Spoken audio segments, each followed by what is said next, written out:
Good morning. Pleased to announce the release of our Auto Theft and Illegal Exports paper. This has been an issue for the Canadian Finance and Leasing Association since before the pandemic, and for me personally, as a previous regulatory lawyer in Ontario's auto sector for over 15 years, where I often litigated against individuals and companies associated with organized crime. But this is also an issue facing all Canadians.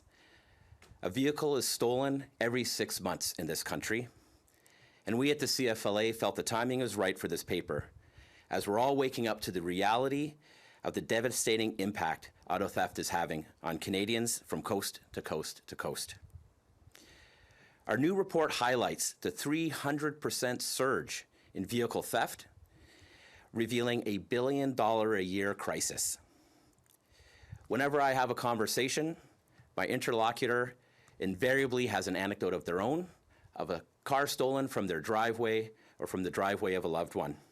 And increasingly we're hearing in the media of violent theft and cars being taken over off the streets. Now this paper attempts not to only address the problem, which we're all aware of, it's all around us to see, but also provide practical solutions. 12 short, medium, and long-term solutions to address this problem. It's not meant to be exhaustive, but to start the conversation and hopefully lead towards a solution.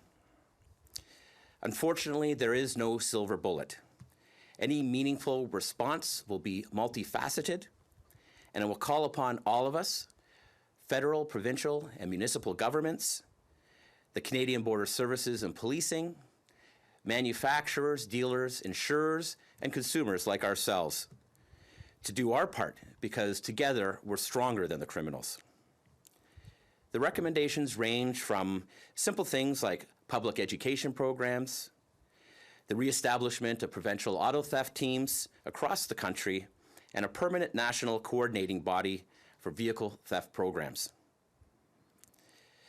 The use of new and existing theft deterrent technology, and many others.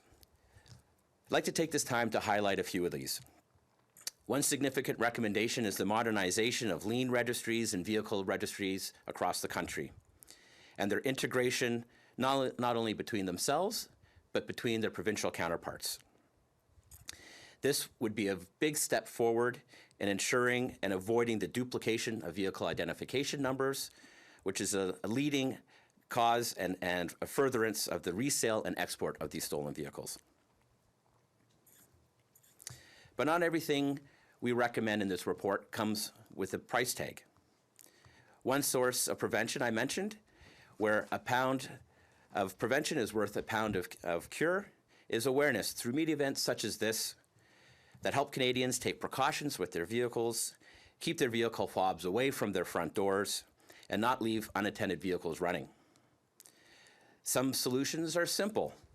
As a Canadian Border Services agency, sharing information with manufacturers and finance companies so that they can seize the vehicles that have been stolen and are about to be exported from Canada.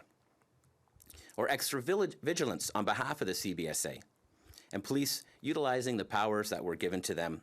For example, in the 2010 Tackling Auto Theft and Property Crime Act, which was specifically created to address this issue and created a separate crime of theft of a motor vehicle and carries a mandatory sentence of 6 months for a third or subsequent conviction.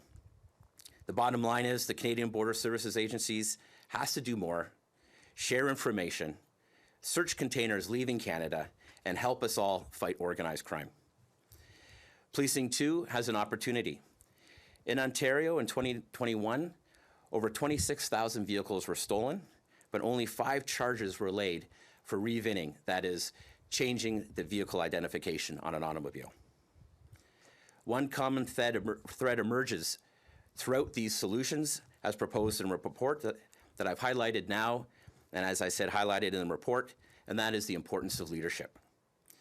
We need to take this crime seriously, as auto theft is not only an economic crime, it not only violates the personal integrity of the victim, but it is directly supporting organized crime and fuels their other activities such as guns, drugs, and even terrorism.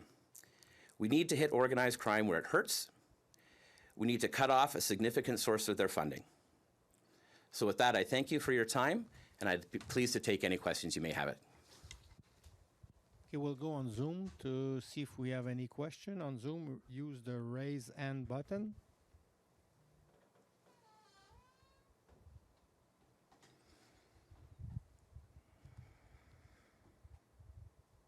Any question on Zoom?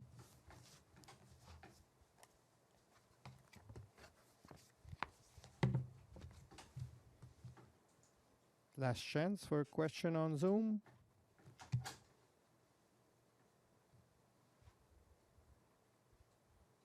There's no question on Zoom. Okay. So, Just for clarification, it sounded like at the beginning you said a vehicle every 6 months? Every 6 minutes. Yeah. Yeah. Yeah. Sounded like you said months. Okay. Hopefully I didn't. All right. Well, thank you, everyone.